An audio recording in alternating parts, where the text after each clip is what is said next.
called reverse punch I'm doing here.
Whoop, whittling away at it.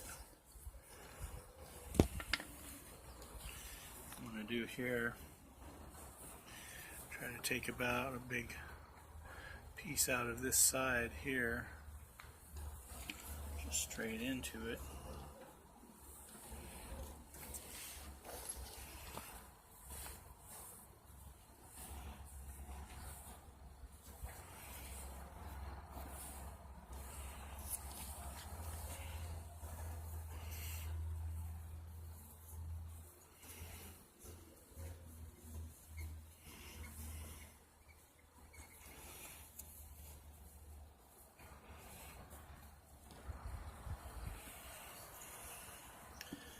Just right over the edge here.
Take care of this end here.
using this piece here, this flat piece.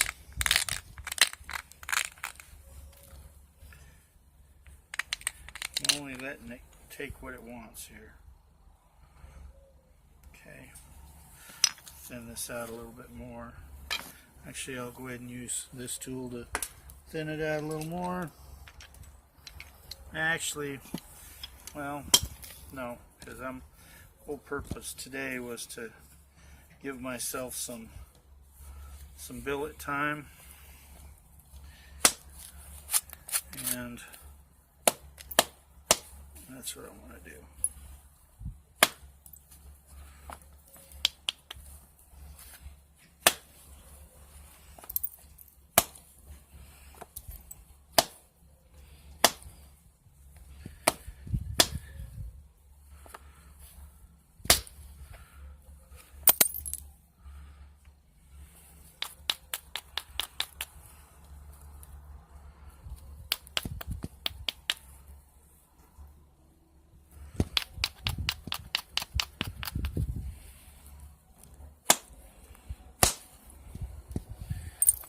Poked my finger. The end of it real sharp right there. Just went and sliced into the end here.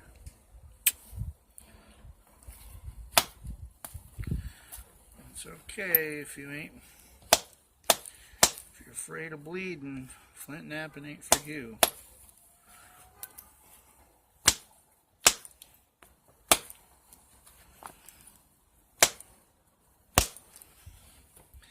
Just about ready to start pressure flaking here, so I just want to, I haven't been doing the YouTube videos lately. I'm sorry. I've been mostly doing Facebook Live stuff and trying to mix it up. I've been over there doing live stuff with just the fixed insert process. I haven't really been doing my billet stuff. I've just been doing the fixed insert process, and I've just started demonstrating some of the pressure flaking with that, which is why I want to do this, because I can cover a lot more ground right now getting a piece with just my billet ready to pressure flake with this new system. I'll show you how that works out. So right now, just about ready to start doing that. And for those who think you can't biface a small point, well, I guess you're seeing that right now, that's not rightly true. As you can get down, even with a large surface area, rounded surface, the main thing I'm looking at is it being round, because there's not much surface area that's actually coming in contact, because it's a rounded surface.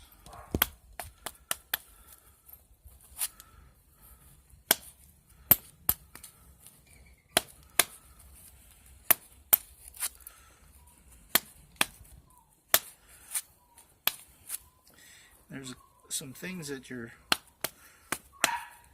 might just look like I'm striking in, but some I'm striking more in, some I'm peeling a little more away. The rest of this I'll just go ahead and take with pressure. But this is what I just did with biface alone. Okay. So now I'll go on to demonstrating. I've been trying to demonstrate before using the fixed insert tools of this one here is a wedge tool, and there have been some pieces that I've seen in the archaeological record made of shell or else other materials that just have a wedge going through it.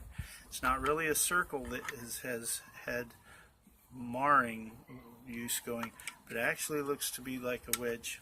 Now we have these spatulas, okay, and I've also taken a look at some of the pieces out of Mexico in the Incas and Mayans, and they have these spades like this that are made out of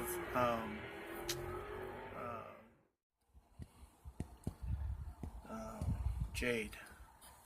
Okay, and I see them every so often in their different art pieces they have up. Some of them referencing like the Aztec god and stuff like that of obsidian. And I've noticed some of them had like what looked like chisel wear on the end somewhere. So anyways, that was one influence of trying to come up with that. Okay, so what I'm going to do is I'll wrap this tightly. Okay, Swoose used to talk about the dampening effect. Okay.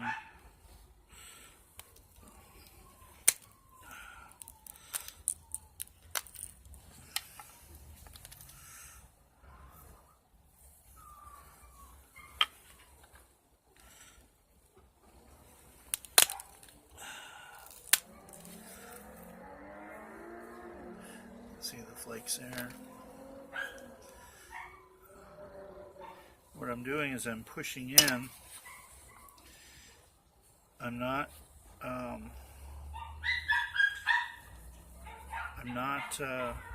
pulling like you do with one method of flaking, because there's other methods of flaking where you're pushing as well. And I'm pushing and pulling. I may very well go and switch this as well. Okay. This one. Okay. And what I'm having to do first off right now is I'm kind of rearranging those scar patterns. I'm trying to push these to where down in a little bit they'll start to line up oblique. Push in, down just a hair, and then the flake will detach. I'm going to probably switch this over to a thinner one here just a second after I make a couple bigger ones.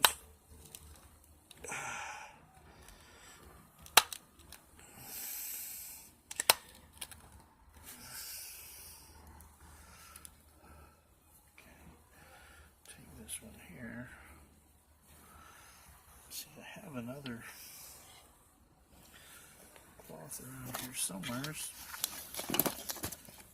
Piece of leather, I mean. Here it is.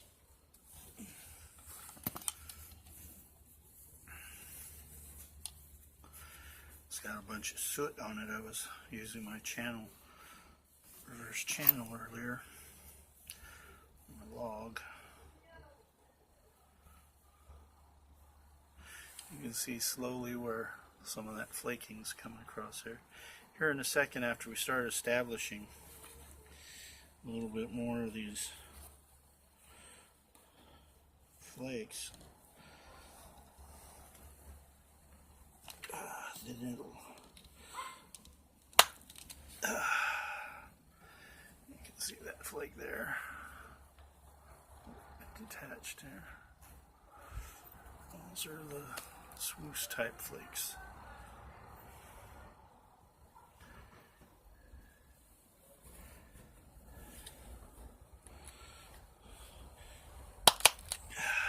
That one was like a double. That was more of a crunch, so that wasn't the flake we were after. We were after a pop. So I'm gonna go ahead and take this off. This one here, which is a little wider, probably a little more suiting for some of the flint stuff. I'm going to put this one on. It's thinner paddle. And this is buffalo, by the way.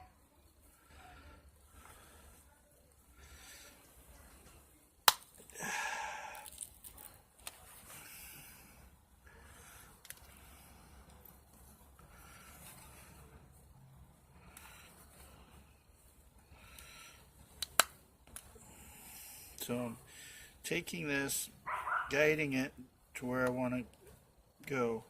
I'm pushing in and then slowly pushing down.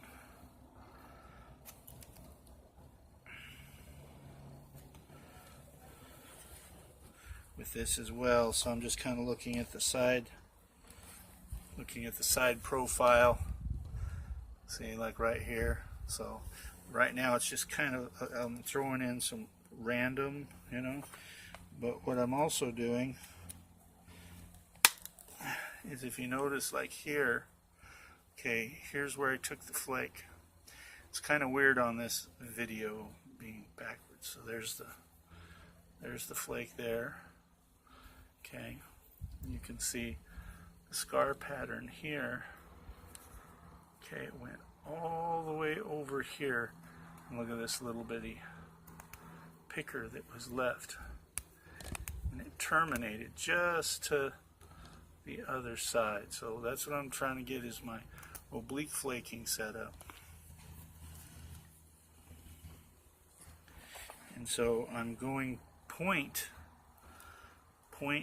to base. So I'm shooting from, if the point is pointing me, I'm on the right hand side and I'm shooting to the left hand side of the base. If I flip this over and I'm coming from the base to the point, I'm going from the right side of the base to the left side of the point is where I'm aiming. Then eventually those obliques will start to line up and cross. Towards the back here, I'll tend to go in a little bit more, you know. So, I mean, I'm no expert at this, so I'm just trying to get the oblique figured out. So push in.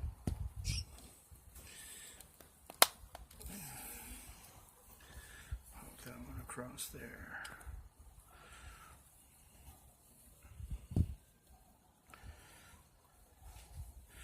Now Swoose, he would sandwich his like this. Okay, that's how Swoose would sandwich it, but his tool was different. Swoose's tools, and this is some of this inspiration that got me onto this type of tools, was archaeological find that Swoose had talked about that inspired his tool that he became renowned for, of using the buffalo horn, or deer horn he would use in some of them too, but this one's American bison, and we have the different angles, one way, one the other way. And he would talk about, and this is what I'm trying to get figured out, he would talk about how one was paleo, the other went and shifted as it went into archaic, and for the ribbon type oblique flaking. And I'll demonstrate to you how he would do this.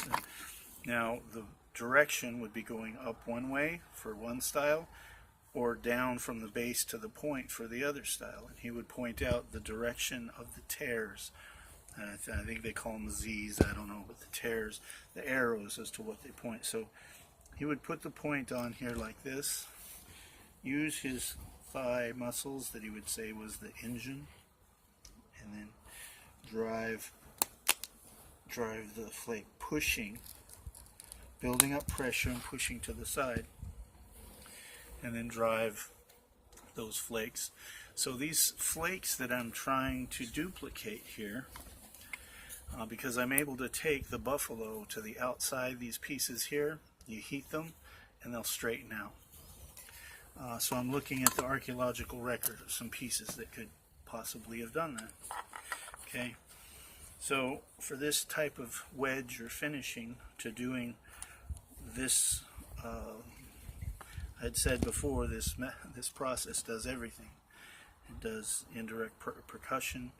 You can biface with it. You can, depending on the tools. And now I'm demonstrating how you are able to pressure flake with it. So put this here, push in. Okay. Push in and pop. And Swoose would. Okay, so my daughter just had called, and that kicked the video off. on the phone. So picking up where I'm left off. And so you can see how this point is starting slowly to come along. Now I'm going to take this tool, which is also one in the archaeological record, flat on one side, and it's many uses. One is this, another using the ends, you can see, which I've used in indirect percussion. You can use it, I digress. So you can use this for shaping. Okay, and then I'll get back to doing a little more pressure flaking, and hopefully we'll start to see some of those obliques showing up.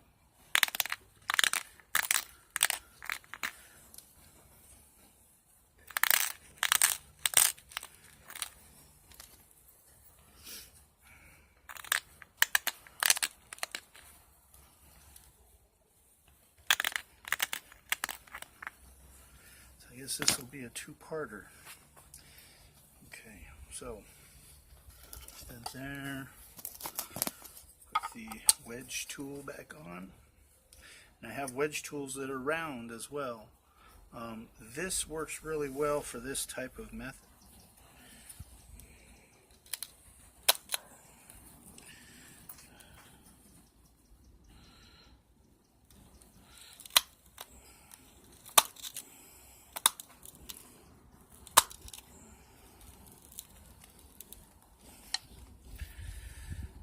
That was a really good one. That one shot all the way over.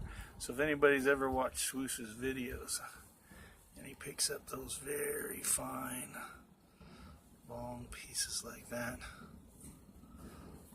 I think I'm onto something.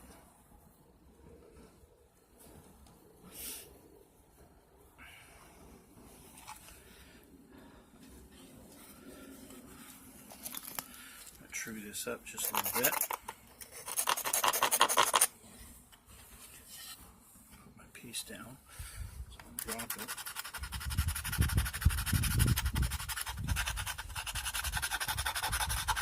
I didn't true this up since last night. I was working on a piece that I did it on a Facebook Live, so if some of you are out there in YouTube land, look me up on Facebook, Emery Caudell, EMORY CAUDILL on Facebook, or you can search for Pivot and Fixed Insert Press Process and Devices. There's a group that you can join. There we go. If that'll focus in or not. There's the piece there. And slowly but surely starting to get some of that convexity established. Still just going to kind of do some random looking at it and trying to straighten out some of these pieces, some of these spots, kind of even it out. That one didn't want to go. Okay, let's think.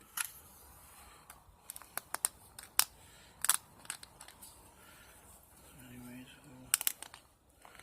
across here like this, kind of level out the playing field again.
The other thing we can do with this as well is go like this.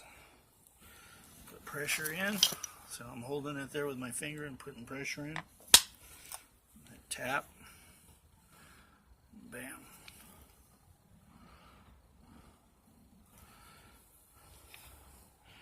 That method is also spoken about in historic writings as well, of there being a tap. So we have to be careful that we don't do a hinge in doing that process.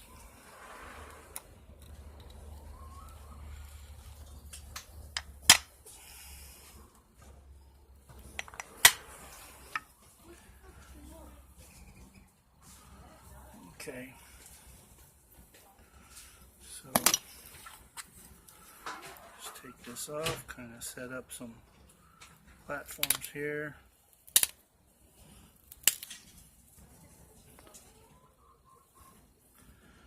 Put this one across here.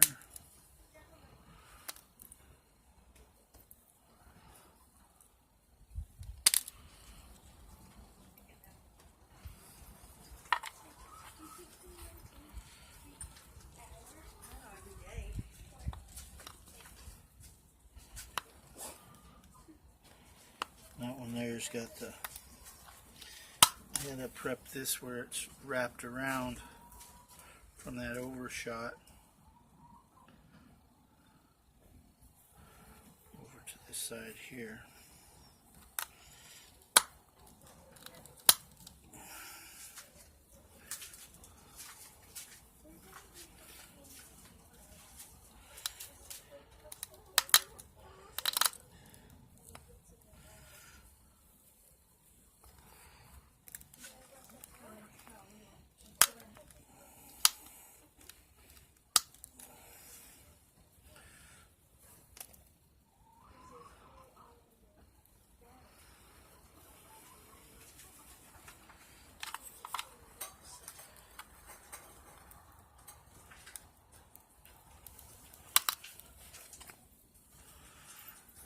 Ooh, shoot.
Like using the end of this insert for antler and my striker. I've more or less used it more for my striker because it's a little long for insert tool. But the flat end of it and the way that this is shaped really works good for shaping as well.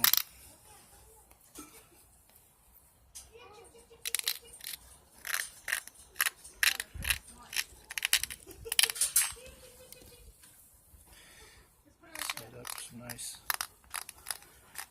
platforms.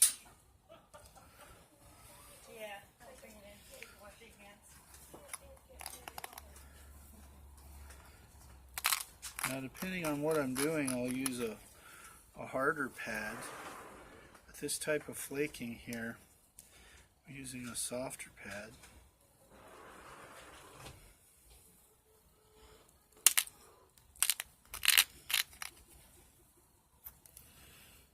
Okay, so now getting closer.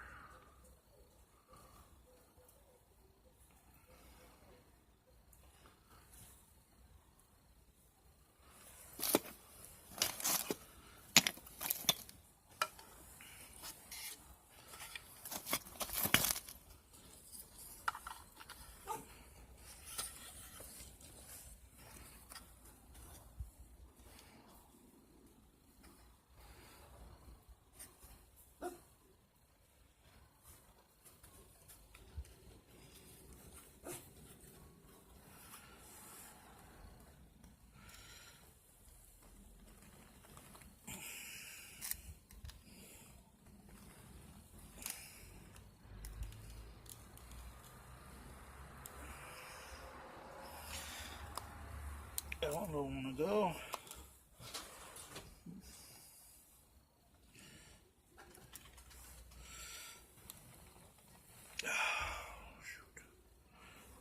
Try a different one. Try a different one. Let me try this. Screw this up here a little bit.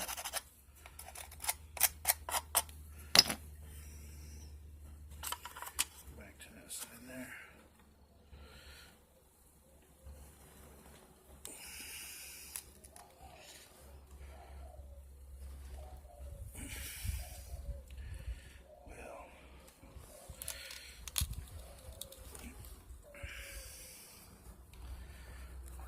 It's the way that I'm holding it.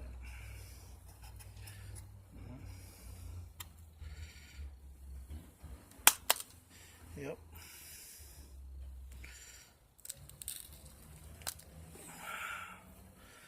That was the case.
There's that series of flakes, like Swoose would show.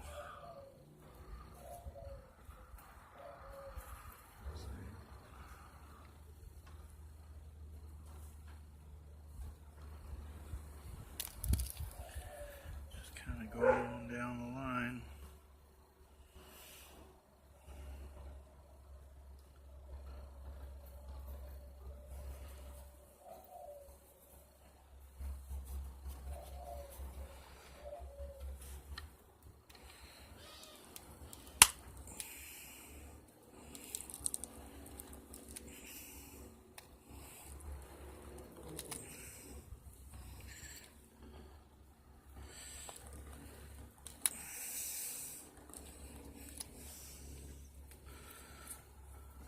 Boy, that one went all the way across.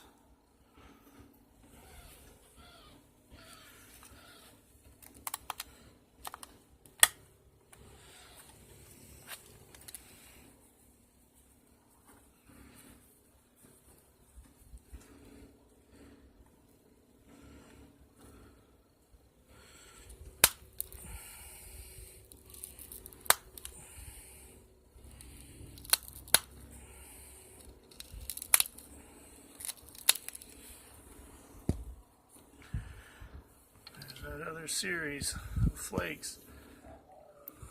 I don't know if that thing will focus in or not.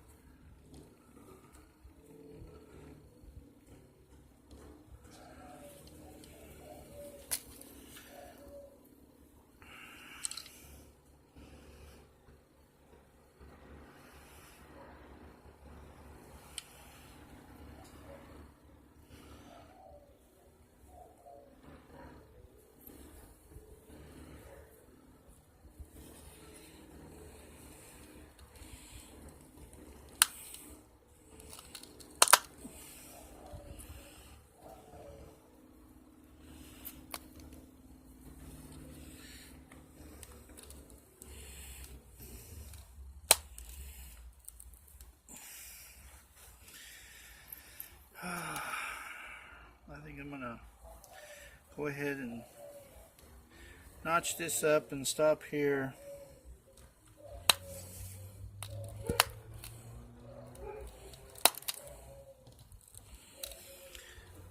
And one thing that Swoose did do was, unlike a lot of contemporary nappers today,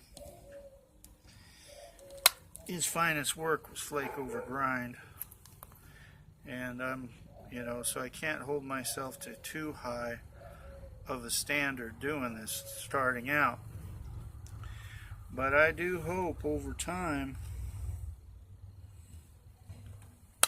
using these methods here, to be able to do some pretty fine work. I've given myself the end of 2018 without doing flake over grind, without doing modern contemporary methods.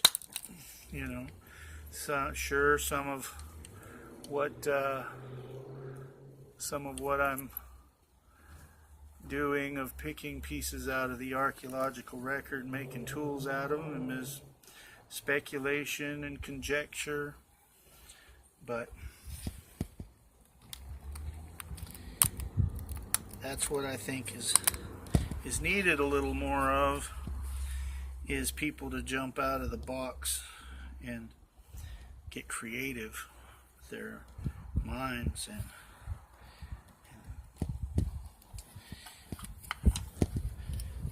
there's a bit we can look on and get us in the right direction that we could read, or accounts, but not all that is always accurate. So I'm going to go ahead, finish this point up now, notch it.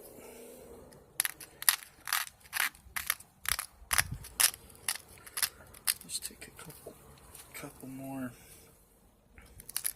flakes randomly, straighten everything out nice and neat, like.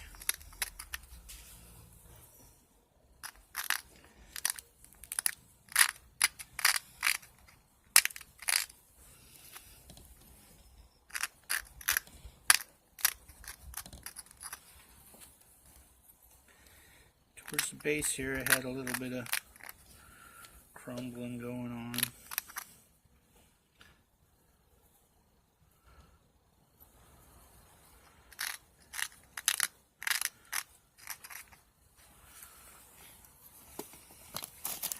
A little more sharpening.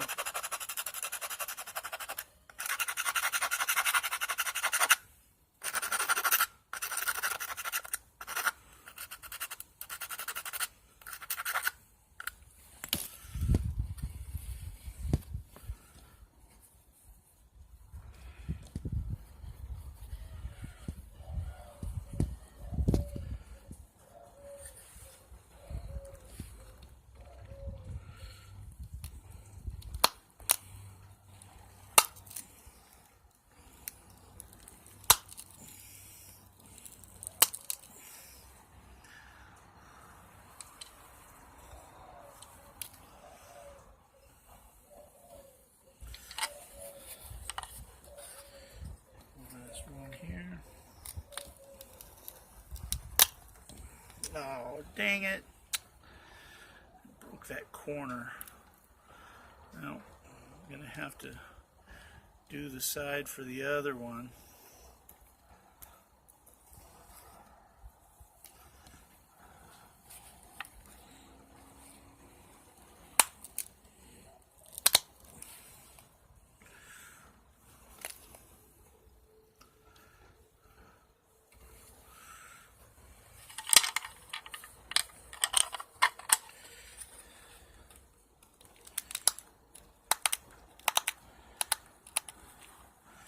I'll just shape with this short flakes.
I'm sorry, can't see there.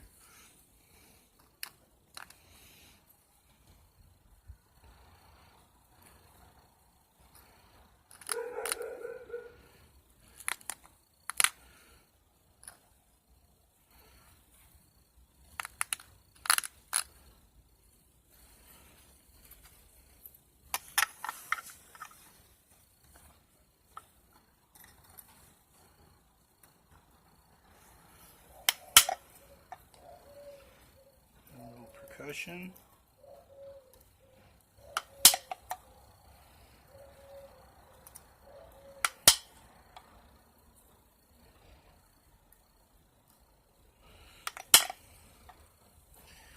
Need to sharpen this here.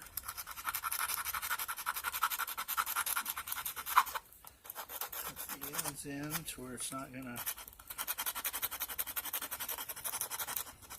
blow out.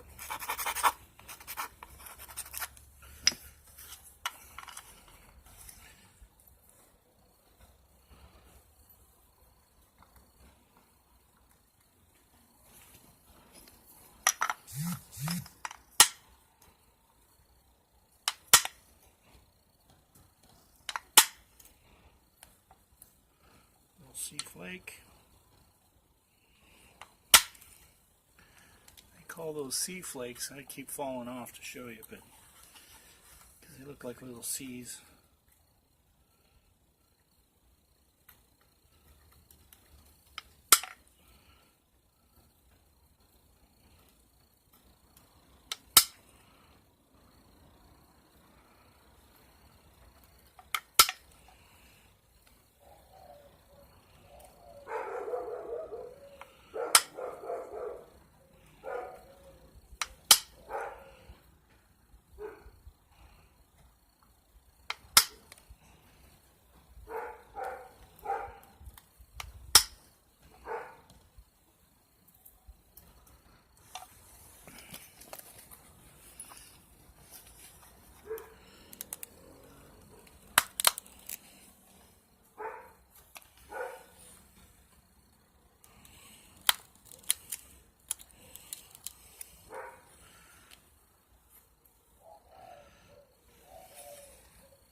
that's about it.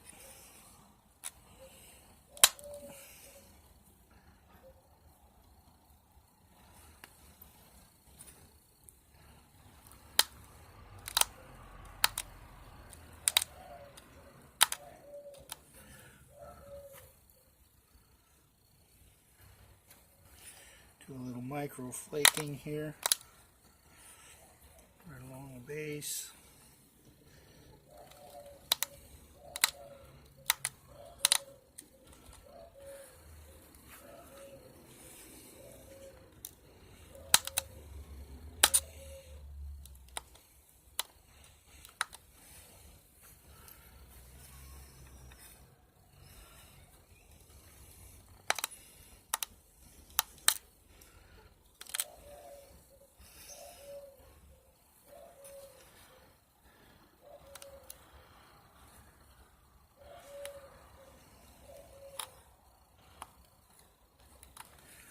So we'll call it done.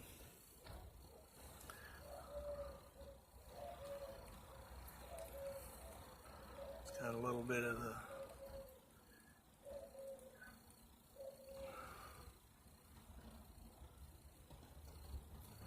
hinges on there. So those of you who are out there who want to learn to flint knap, you see how you can do it. Even with a cage in your back, rod through your leg, busted pins in your ankle, discs out in your neck, you're able to have the leverage. And not only that, this also works on flints. I was supposed to finish up this little agate piece that disappeared. I was doing it the other night. So I'll finish that up when I find it. And this also works on agate as well. Agate flints. Matter of fact, Swoose, this method here, like I said, he didn't work obsidians. He only worked flint and hard materials. So this will do the trick. Thanks for watching.